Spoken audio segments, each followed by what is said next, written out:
We warn you, much of the language you're about to hear is graphic and disturbing. We're gonna hang you, traitor. Give him a Alabama necktie, you piece of shit. This is what it sounds like to work for the American people. You piece of shit. I will take a bullet to your head if you with my rape anymore.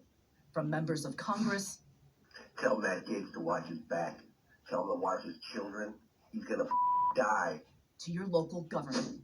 People that are going to come in and visiting the homes of the board of supervisors and basically executing their families. But who and why? When we come to lynch your stupid lying commie ass. These are all lines that I've heard come out of his mouth hundreds of times. My dad's been with that whole wave since the very beginning, and it lit a fire. Hello, excuse me? The man we're trying to speak with is Mark Reese. I would never talk to you guys. Goodbye. He lives in a quiet corner of Iowa in a suburb of Cedar Rapids. Reese will go to federal prison next month, convicted for threatening to kill an election official. CNN reviewed more than 500 federally prosecuted threats to public officials. In the last decade, at least 40% were politically motivated. Overall, prosecuted threats to named lawmakers jumped 168% during Trump's presidency. Threats to Republicans making up the bulk of cases. 95% of those prosecuted, men, average age 39. Mental health issues, divorce, loss of a loved one, isolation, all recurring themes in the cases. A profile that the son of Mark Reese of Iowa recognizes. He was a great dad. He was very present. He's always been a conservative, they'll never take our guns kind of a guy. But over the course of the last 10 years, it's gotten really, really intense. Your mother at this point was starting to become ill. Right. She started showing signs of dementia. Turned out she had early onset Alzheimer's. And so my dad was her caretaker, taking care of my mother 24/7. How he would get away from that would be to dive into, literature and politics and the internet. But getting lost in his news feeds, I think, was really the main culprit here. The turning point where I started to realize that, wow, this is a serious problem is when he bet me $100 that Barack Obama and Hillary Clinton would be hung in the next 30 days.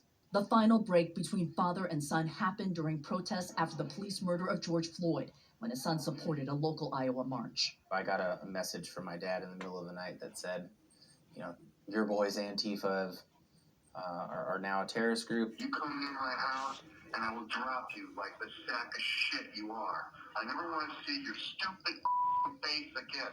You're a moron. I hate your guts, you little prick. He really, has put aside having family-related interactions, right? He's given up all of that so that he can 100% focus on, this whole anti-government operation. Reese's father was also calling someone 1,500 miles away in Arizona. We're going to get started. Clint Hickman, Republican chairman of the Maricopa County Board of Supervisors. Hello, Mr. Hickman. You're going to die, you piece of shit. We're going to hang you. The county board oversees election day voting and tabulation.